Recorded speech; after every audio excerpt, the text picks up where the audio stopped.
China విషయంలో మరోసారి ద్వంద్వ వైఖరి చాటుకున్నారు అమెరికా అధ్యక్షుడు డొనాల్డ్ ట్రంప్. ఓవైపు భారీ సుంకాలు వేస్తానంటూ హెచ్చరిస్తూనే 6 లక్షల మంది చైనీస్ విద్యార్థులను తమ దేశానికి ఆహ్వానించారు. ఈ నిర్ణయాన్ని ట్రంప్ మద్దతుదారులే వ్యతిరేకిస్తున్నారు. చైనా విద్యార్థులకు అవకాశం కల్పించడం అంటే అమెరికా ఫస్ట్ ఎజెండాకు ద్రోహం చేసినట్లేనని ఆగ్రహిస్తున్నారు. కాగా డొనాల్డ్ ట్రంప్ నిర్ణయాన్ని స్వాగతిస్తున్నామని తెలిపింది చైనా. అదే సమయంలో తమ విద్యార్థులపై వేధింపులు ఆపాలని విజ్ఞప్తి చేసింది.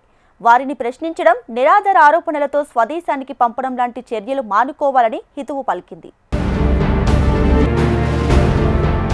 అమెరికా అధ్యక్షుడు డొనాల్డ్ ట్రంప్ ఎప్పుడు ఏ నిర్ణయం తీసుకుంటారో, ఎప్పుడు తన నిర్ణయాన్ని మార్చుకుంటారో తెలియని గందరగోళ పరిస్థితి ఏర్పడింది.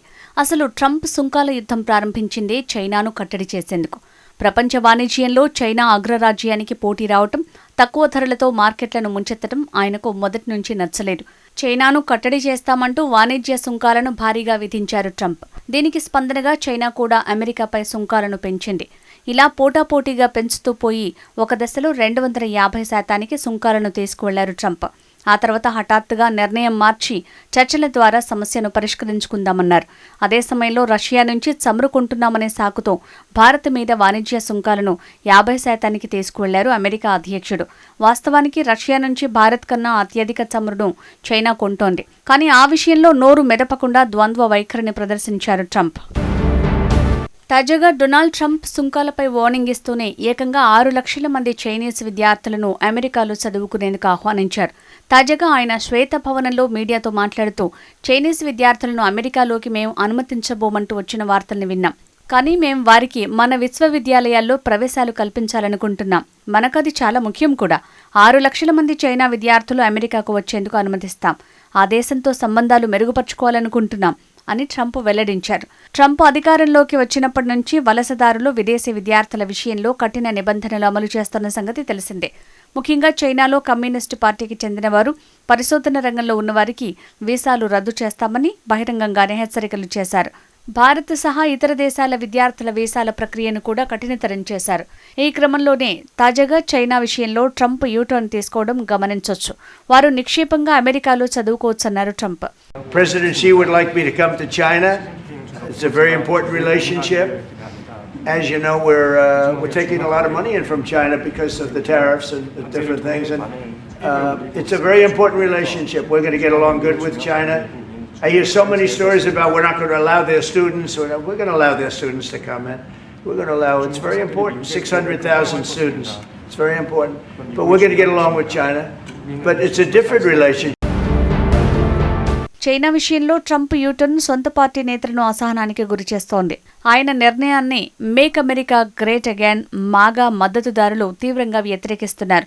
చైనా విద్యార్థులకు అవకాశం కల్పించడం అంటే అమెరికా ఫస్ట్ అజెండాకు ద్రోహం చేసినట్లేనని అంటున్నారు. అమెరికా విద్యార్థులకు రావాల్సిన అవకాశాలను చైనీయులకు ఎలా కల్పిస్తారని ప్రశ్నిస్తున్నారు. అయితే ట్రంప్ నిర్ణయాన్ని అధ్యక్షుడి యంత్రాంగం సమర్థించింది. చైనీస్ విద్యార్థులను అనుమతించకపోతే అమెరికాలో 15% యూనివర్సిటీలకు పని లేకుండా పోతుంది. ఆర్థిక విధానాలను పరిగణనలోకి తీసుకుని ట్రంప్ హేతుబద్ధంగా నిర్ణయించారు అని అమెరికా వాణిజ్య మంత్రి హోవర్డ్ లుట్నిక్ తెలిపారు. ప్రస్తుతం అమెరికా యూనివర్సిటీల్లో దాదాపు 2.70 లక్షల మంది చైనీస్ విద్యార్థులు చదువుకుంటున్నారు. కాగా చైనా విద్యార్థులను తమ యూనివర్సిటీలో చేర్చుకుంటామని ప్రకటించడంపై చైనా స్పందించింది. అధ్యక్షుడు ట్రంప్ తీసుకున్న నిర్ణయాన్ని స్వాగతిస్తున్నట్లు పేర్కొంది. అయితే తమ విద్యార్థులపై వేధింపులు మాత్రం ఆపాలని విజ్ఞప్తి చేసింది. అమెరికాలో చదువుకునేందుకు చైనా విద్యార్థులను ఆహ్వానిస్తూ అధ్యక్షుడు ట్రంప్ తీసుకున్న నిర్ణయాన్ని స్వాగతిస్తున్నాం. చైనా విద్యార్థులను వేధించడం, ప్రశ్నించడం, నిరాధార ఆరోపణలతో స్వదేశానికి పంపించడం వంటి చర్యలను ఆపాలి. తద్వారా వారి చట్టబద్ధమైన హక్కులను రక్షించాలి అని చైనా విదేశాంగ శాఖ అధికార ప్రతినిధి గువో జియాకున్ పేర్కొన్నారు. చైనాలోని అరుదైన ఖనిజాలు అమెరికాకు సులువుగా లభించేలా చూడాల్సిన బాధ్యత జిన్పింగ్ ప్రభుత్వంపై ఉందన్నారు డొనాల్డ్ ట్రంప్. లేకపోతే చైనా ఉత్పత్తులపై 200% టారిఫ్లు విధించడానికైనా వెనకాడబోమని హెచ్చరించారు. అమెరికా, చైనా మధ్య వాణిజ్యపరమైన ఉద్రిక్తతల కారణంగా చైనా విద్యార్థులు నష్టపోవడం తమకు సమ్మతం కాదన్నారు. వారిపై ఎలాంటి ప్రభావం పడకుండా జాగ్రత్త వహిస్తామన్నారు. బీజింగ్తో తాము గొప్ప సంబంధాలు కొనసాగించాలనుకుంటున్నట్లు తెలిపారు.